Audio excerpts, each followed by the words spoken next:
Rafiq link शुरू करूं क्या? नहीं सर, एक second. People who never come to press conferences are here today.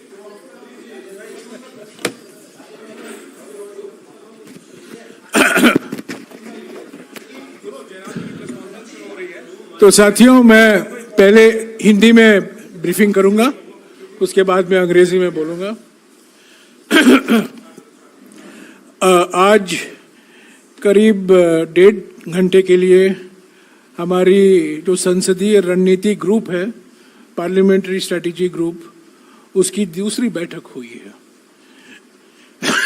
जो 20 तारीख को हमारा मानसून सत्र शुरू होने वाला है, लोकसभा का और राज्यसभा का, उसमें जो विधेयक पेश होने वाले हैं सरकार की ओर से, जो मुद्दे हमें उठाने हैं हमारी विपक्ष की ओर से और ख़ास तौर से कांग्रेस पार्टी की ओर से, उस पर लंबी चर्चा हुई। हमारे लिए 5-6 ऐसे बड़े मुद्दे हैं जिस पर हम ज़रूर चर्चा चाहेंगे, बहस होनी चाहिए, इसकी हम मांग करेंगे लोकसभा में और राज्यसभा में। पहला विषय तो मणिपुर है। इस पर कांग्रेस पार्टी अड़िग है, इस पर हम इससे पीछे हटेंगे नहीं।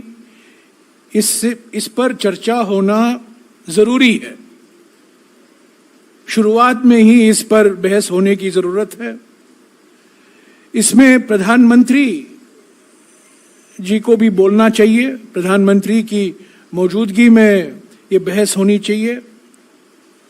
और प्रधानमंत्री को जो हुआ है मणिपुर में, जो चुनौतियां हैं, सरकार क्या कर रही है, केंद्र सरकार क्या कर रही है, राज्य सरकार क्या कर रही है और करने वाली है, उसको संसदों को अवगत कराएं, उसकी जानकारी दें, बयान दें, स्पष्टीकरण दें, अपना मौन व्रत तोड़ें।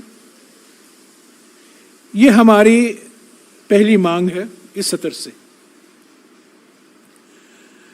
दूसरा बड़ा मुद्दा है रेल सुरक्षा। हमने देखा है कि वंदे भारत के नाम पर, इनॉग्रेशन के नाम पर जो कॉम्प्रोमाइज, जो समझौता हुआ है रेल सुरक्षा को लेकर, रेल सेफ्टी को लेकर, और इसका सबसे दुर्भाग्यपूर्ण मिसाल जो हमें देखने को मिला है बालासोर में। इस पर क्योंकि रेल बजट पेश नहीं होता है, रेल मंत्रालय में जो चुनौतियां हैं, जो काम हो रहा है, जो नहीं हो रहा है, उस पर सांसदों को बोलने का मौका नहीं है विस्तार से। तो हम जरूर इस पर चर्चा चाहेंगे जो बालासोर में हुआ है, और खास तौर से रेल सुरक्षा को लेकर सरकार की क्या मंशा है। तीसरा मुद्दा जो संघीय ढांचा पर आक्रमण हो रहा है, प्रत्यक्ष रूप से मोदी सरकार खुद कर रही है यह आक्रमण। कुछ ऐसे मिसाल है जहां जो व्यक्ति उन्होंने नियुक्त किए हैं उनके ओर से यह आक्रमण हो रहा है। यह संविधान का उल्लंघन है। चुने हुए राज्य सरकारों पर यह सीधा आक्रमण है, मोदी सरकार के द्वारा, राज्यपालों के द्वारा।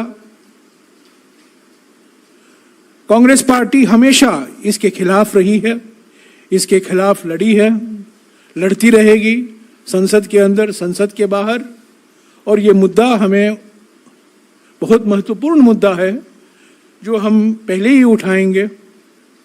जो संघीय ढांचा, जो फेडरल स्ट्रक्चर है, उस पर जिस तरीके से रोज आक्रमण हो रहे हैं, मोदी सरकार द्वारा, मोदी सरकार के जो नियुक्त किए गए हैं व्यक्ति, राज्यपाल खासतौर से उनके द्वारा, और जो संवैधानिक संस्थाएं हैं उनकी जो स्वतंत्रता है उसको खत्म किया जा रहा है। इस पर हम जरूर चर्चा मांगेंगे। चौथा मुद्दा जीएसटी को लेकर जो अभी अभी जानकारी आई है कि पीएमएलए छोटे व्यापारियों पर भी लागू होगा।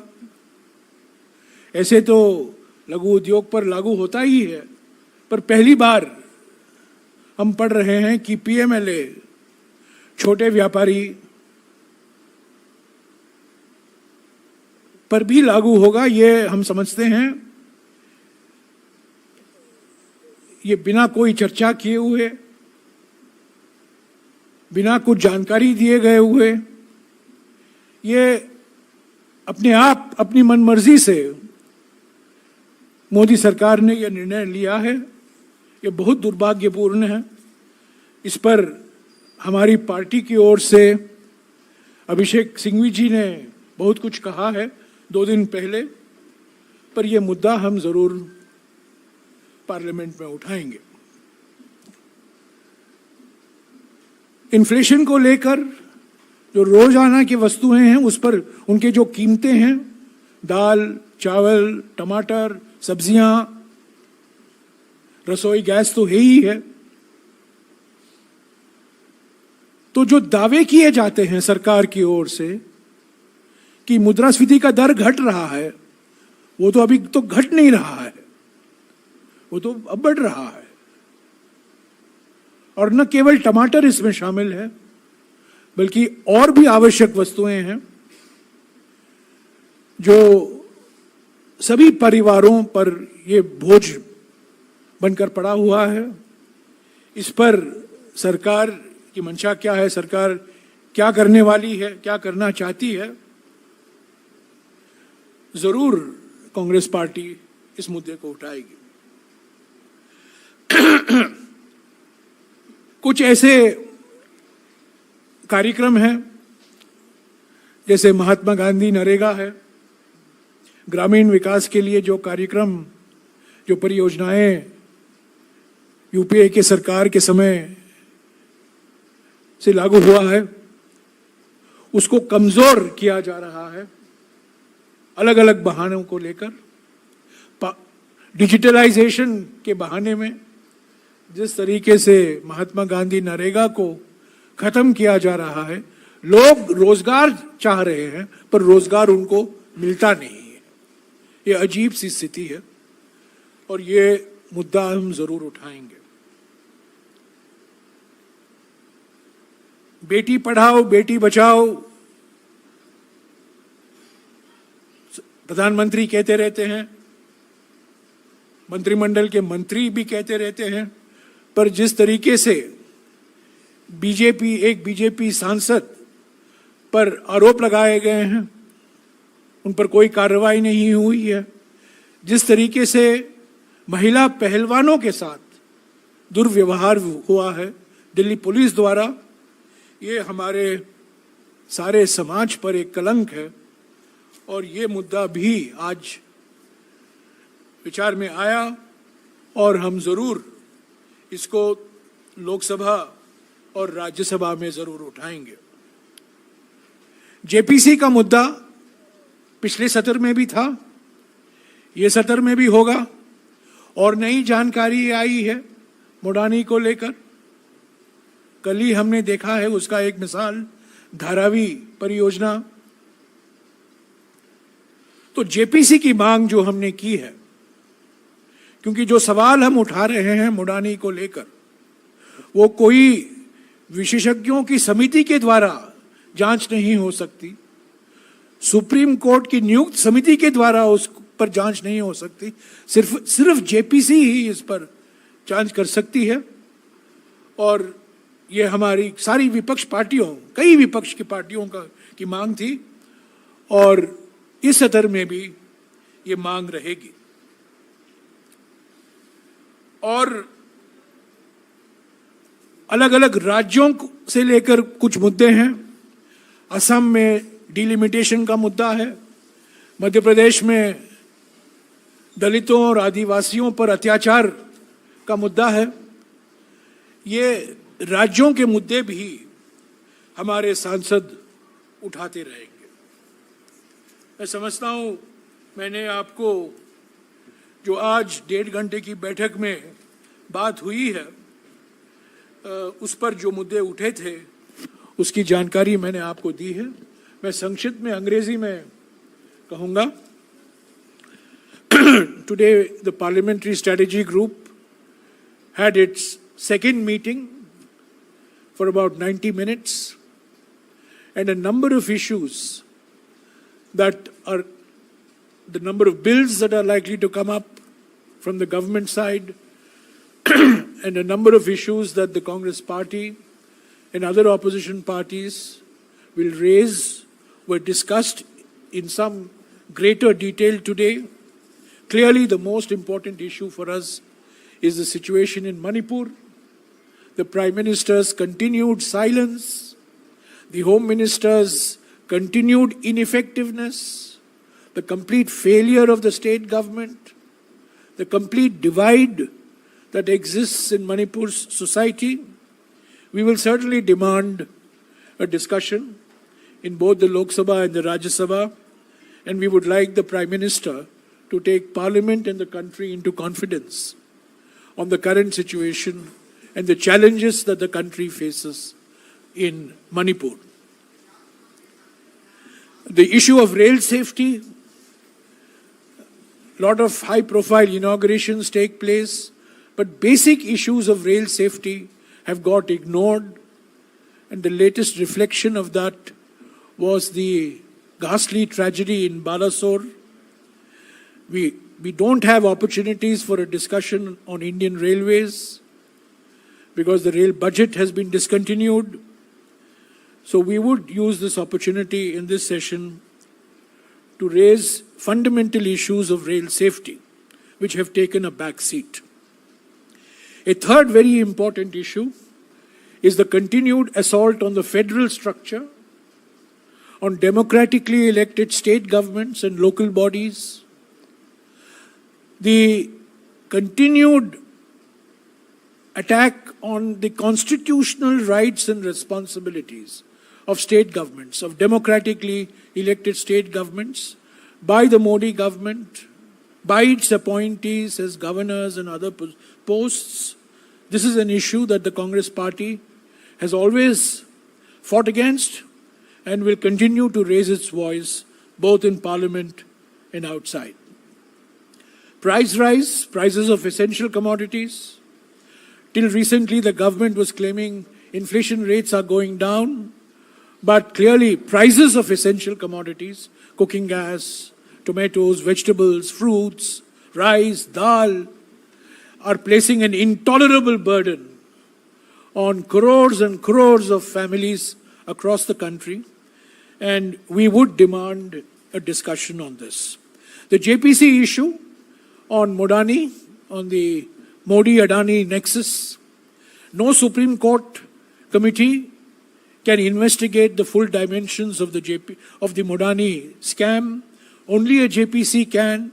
New revelations have come up since the monsoon session of Parliament, and we will keep this demand for a JPC alive in the monsoon session as well.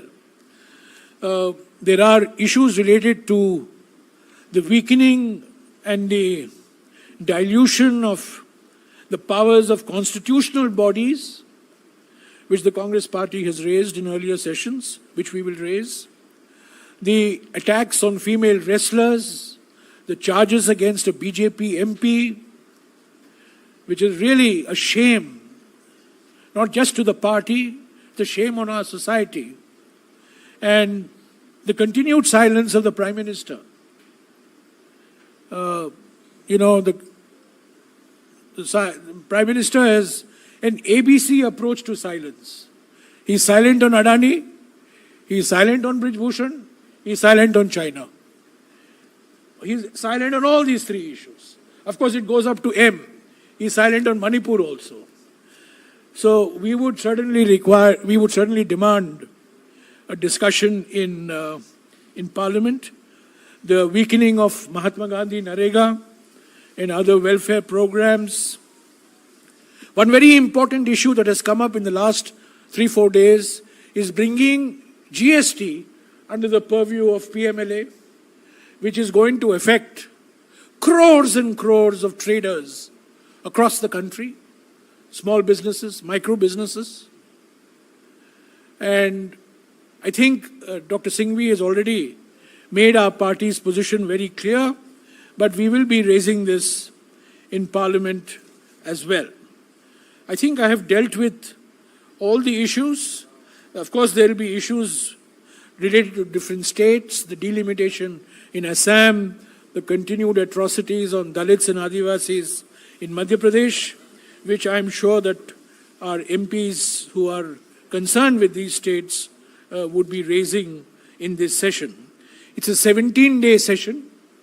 We will make our maximum effort to raise these issues. As you know, 24 political opposition parties are meeting in Bengaluru on the 17th and 18th, and many of these issues will be taken up collectively also in that meeting.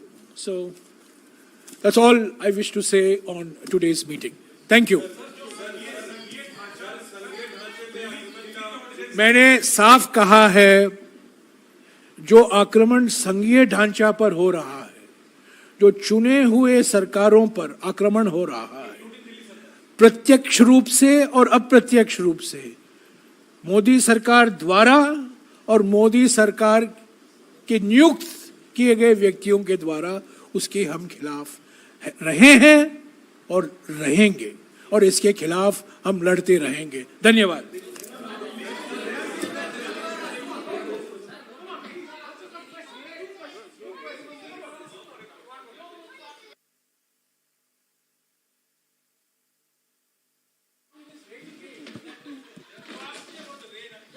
No, Jairam, my question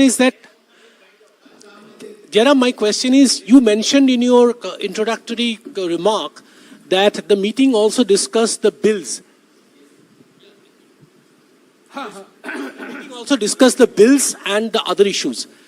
Has the Congress party discussed the Delhi ordinance, because it is coming in this session, and the data protection bill? I don't think you have listened to what I have said in very clear, simple Hindi and English.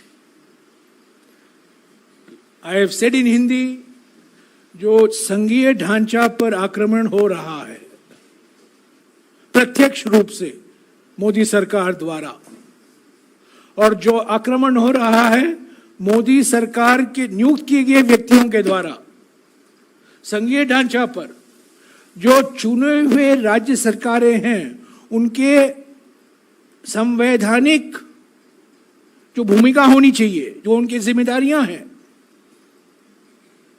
उसके खिलाफ Congress party रही है, उसके खिलाफ हम रहेंगे, इसके खिलाफ हम लड़ते रहेंगे, पार्लियामेंट के अंदर, पार्लियामेंट के बाहर. Shall I translate that into English? The Congress party has always fought against the Modi government's assaults on the constitutional rights and responsibilities of democratically elected state governments and local bodies. This assault comes directly, and this assault comes from the appointees of the Modi government, like the governors. Congress party has opposed it. We have opposed it in Parliament. We will continue to oppose. There is no question of not opposing it. This is a brazen assault on the Constitution, various forms, and it takes various forms. Constitutional bodies are weakened. Constitutional agencies are misused, constitutional bodies are ignored. Let me give you one example. The National Commission on Scheduled Tribes. Very important example. जो राष्ट्रीय आयोग है अनुसूचित जनजातियों के लिए, ये आयोग ने साफ कहा था मोदी सरकार को कि जो फॉरेस्ट कंजर्वेशन के नियम है हम इसके खिलाफ हैं, ये आदिवासियों के खिलाफ है, पर उनको नजरअंदाज किया गया. So this is the way constitutional bodies and constitution is treated. So we will oppose it in Parliament, we will oppose it outside Parliament. Okay?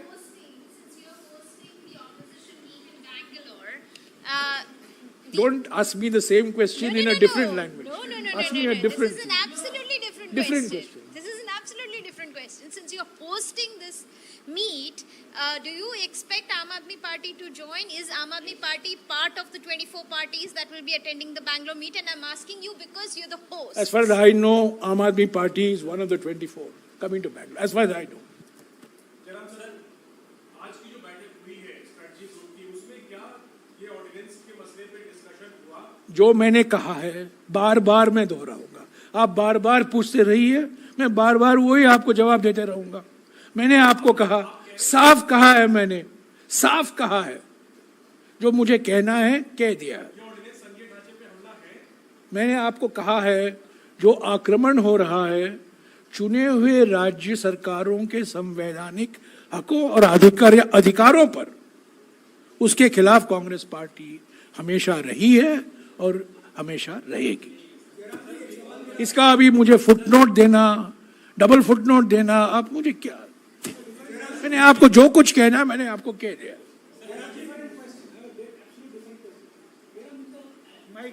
Mic. In the list of bills which the government has, Man who never comes to the press conference is asking the maximum number of questions. this is going on live, so please.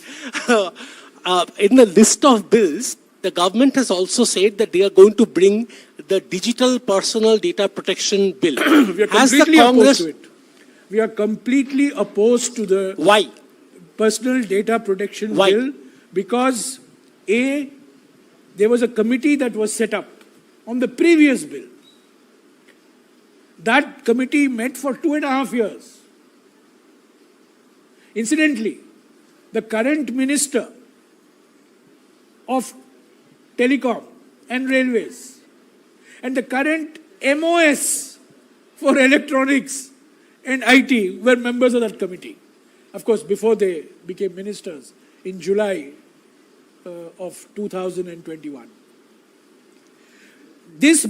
That committee made some 92 recommendations. Those recommendations were ignored. And they've come up with a new bill which is worse than the bill that had gone to the Joint Parliamentary Committee. What's the original? Yeah. We will oppose the Forest Amendment Bill. The government deliberately bypassed the Standing Committee and went to a joint committee. We will oppose the bill. We will oppose the Biological Diversity Act Amendment Bill. Okay? Jairam ji, ये आपने rail मंत्री के इस्तीफे की मांग क्या छोड़ दी है? हम मांग करते रहेंगे. क्या वॉकआउट करेंगे? जीवित है. मांग जीवित है. क्या उनका वॉकआउट करेंगे? जैसे मांग है, मांग करते हैं. हमने किया है, 3 बार हमने किया है और अभी भी करेंगे. जब सत्र शुरू होगा उनसे बयान मांगेंगे, स्पष्टीकरण मांगेंगे, इस्तीफा मांगेंगे. न केवल रेल मंत्री का बल्कि गृह मंत्री का भी, मणिपुर को लेकर. यार अभी आज के बैठक के बारे में पूछो प्लीज. एक विषय उसके बारे में अलग से बोल. बैठक होगी और 17 तारीख को मैं वहीं ब्रीफिंग कर रहा हूं. ठीक है, इसके में आज कोई बैठक, आज कोई चर्चा नहीं. हाँ ठीक, तो मैं क्या करूं. चलिए और कुछ. Thank you very much.